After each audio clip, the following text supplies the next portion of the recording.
రాష్ట్రంలో వర్షాలు కంటిన్యూ అవుతున్నాయి. ఇవాళ ఉదయం హైదరాబాద్ తో పాటు పాలమూరు జిల్లాలో భారీ వర్షాలు కురిశాయి. మహబూబ్ నగర్ టౌన్ లో కొన్ని చోట్ల లోతట్టు ప్రాంతాలు నీట మునిగాయి. ఉపరితల ఆవర్తన ద్రోణి క్యుములో నింబస్ మేఘాల వల్ల మరో 2 రోజుల పాటు రాష్ట్రంలో వర్షాలు పడతాయని వాతావరణ శాఖ అధికారులు చెబుతున్నారు.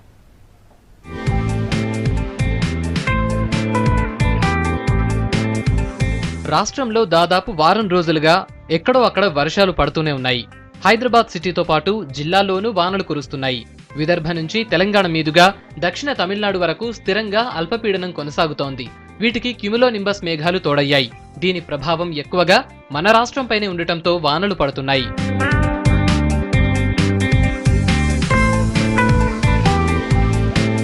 ఇవాళ తెల్లవారుజామున హైదరాబాద్ సిటీలో వర్షం పడింది. మియాపూర్, కూకట్పల్లి, పంజాగుట్ట, ఖైరతాబాద్, దిల్సుఖ్ నగర్, ఎల్బీ నగర్ సహా చాలా ఏరియాల్లో వాన కురిసింది.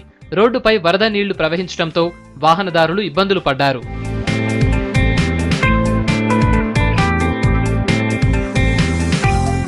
అటు మహబూబ్ నగర్ లో వర్షం బీభత్సం సృష్టించింది. తెల్లవారుజాము నుంచి 3 గంటల పాటు ఎడతెరిపి లేకుండా కురిసిన వర్షానికి పాలమూరు తడిసి ముద్దయింది. కొన్ని చోట్ల వడగండ్లు పడ్డాయి. డ్రైనేజీ కాలువలు పొంగి ప్రవహించడంతో వర్షపు నీటితో రోడ్లన్నీ జలమయమయ్యాయి. కలెక్టరేట్ దగ్గర రోడ్డుపైకి మోకాళ్ల వరకు నీళ్లు వచ్చాయి. కొన్ని ప్రాంతాల్లో చెట్లు కూలడంతో ట్రాఫిక్ కు అంతరాయం కలిగింది. కరెంటు స్తంభాలు విరిగిపోవడంతో కొన్ని కాలనీలకు కరెంటు సరఫరా నిలిచిపోయింది. లోతట్టు ప్రాంతాల్లో ఇళ్లలోకి నీళ్లు చేరాయి.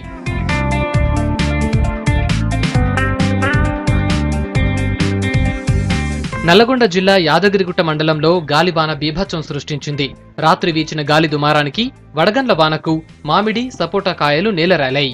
లక్షల్లో అప్పులు తెచ్చి కౌలుకి తీసుకున్న తోటలు ఎందుకు పనికిరాకుండా పోవడంతో రైతులు లబోదిబోమంటున్నారు. ప్రభుత్వం ఆదుకోవాలని కోరుతున్నారు కౌలు రైతులు.